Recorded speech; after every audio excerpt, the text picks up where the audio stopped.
This episode is brought to you by State Farm. Checking off the boxes on your to-do list is a great feeling. And when it comes to checking off coverage, a State Farm agent can help you choose an option that's right for you. Whether you prefer talking in person, on the phone, or using the award-winning app, it's nice knowing you have help finding coverage that best fits your needs. Like a good neighbor, State Farm is there.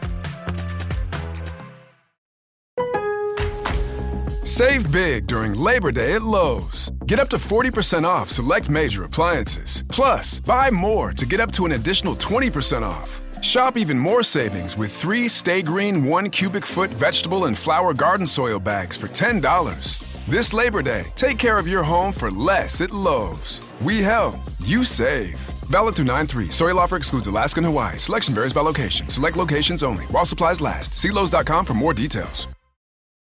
This is Optimal Work Daily. Leaders, in the case of employee layoffs, break glass, by Dr. Benjamin Ritter of liveforyourselfconsulting.com. The world is in turmoil, and your organization, just like many others, went through a round of employee layoffs. As a leader, it's your job to start planning for what's next and how to achieve your goals as an organization with the people remaining. In the aftershock of employee reduction, you may feel lucky to just have a job and immediately think that you need to prove your worth by getting your team in gear and performing to its potential. But the most important thing you can do in a state of economic crisis and cuts is to take a real hard look at yourself, how you lead, and your team. Research on employee retention indicates that dissatisfied and disengaged employees are more likely to stay at their jobs if the economic environment is more volatile and there are less opportunities in the marketplace. Other research also indicates that employees that survived cuts experience a decline in job satisfaction, organizational commitment, and job performance. After employee layoffs, it is more than likely that hidden among your team are disengaged employees that now have little choice but to stay with your organization, and employees that are becoming more disengaged while trying to cope with the trauma of losing coworkers and the unknown. If you try to push forward now without focusing on how you lead and employee engagement, you will not only struggle with achieving your organizational goals, but may end up causing another crisis. In order to improve anything, you need to first understand it. That means if you need to improve engagement, you need to examine how you engage with your team and how you lead. Take some time to reflect and answer the following questions. How do you communicate with your team, structured and unstructured? What are the expectations and judgments you have of your employees? And how do those impact work assignments and communication styles? What are the current team dynamics? Where is there conflict, and where does the team struggle and excel? What meaning do you derive from your work, and how is that communicated to your team? And overall, what do you value the most as a leader, and how does that relate to your leadership style? Spend some time reviewing your answers and look for opportunities to improve how you approach leadership. What areas do you feel could use improvement? And most importantly, what action can you take now in order to lead yourself so that you can lead others? Next, you want to take this information to individual employees and learn what each one needs to feel engaged. Have conversations, it's always better to ask than to tell, with each individual to learn how you can support them as their leader. Focus on the following topics. Do your employees understand how you communicate, and how do they prefer to communicate with you? What expectations do your employees have about their work? What type of work have they been struggling with? And where can you provide more support for their work as a leader? Which employees love working with each other? Who are they having a difficult time with? Are there any issues with team dynamics, or are there other ways they'd like to connect with the team? What meaning does each employee derive from their work, and how can you provide more of that through a focus on specific assignments, removal of work, delegation of work, resources, and their environment? And overall, what do they value the most from you as a leader, or what else might help them on a day-to-day basis?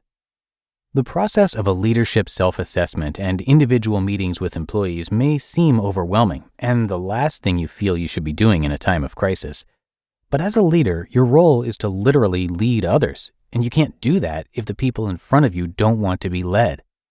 In case of an organizational emergency and layoffs, reflect on your leadership style and work together with your team to help them feel safe, recognized, and that their work is meaningful. You and your team have survived the initial crash, But it's up to you to figure out how you are going to rebuild together and what each person needs to succeed. Remember, your goal isn't to have employees that stay when they don't have any other options. It's to have them want to stay when they could go anywhere else. You just listened to the post titled, Leaders, in the Case of Employee Layoffs, Break Glass, by Dr. Benjamin Ritter of LiveForYourselfConsulting.com. Does it ever feel like you're a marketing professional just speaking into the void? Well, with LinkedIn ads, you can know you're reaching the right decision makers. You can even target buyers by job title, industry, company, seniority, skills. Wait, did I say job title yet? Get started today and see how you can avoid the void and reach the right buyers with LinkedIn ads. We'll even give you a $100 credit on your next campaign. Get started at linkedin.com/results. Terms and conditions apply. So, you're about to make a trade based on a friend's text. But which you do you listen to? Is it, we could buy a house in Tulum? Get optioning those options. We could lose everything. Or, let's do a little research. Get your head in the trade and make the investment decision that's right for you. Learn more at finra.org/trade-smart. And thanks so much to Dr. Ritter for letting us share his work. He has his doctorate in organizational leadership and studied how people learn, how leaders are developed, and how to create a curriculum that would encompass both.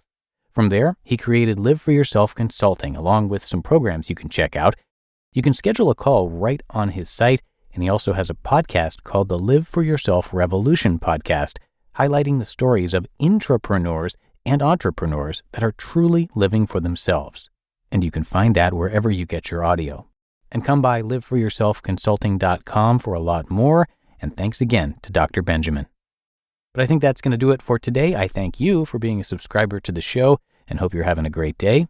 And I'll see you right back here tomorrow, where your optimal life awaits.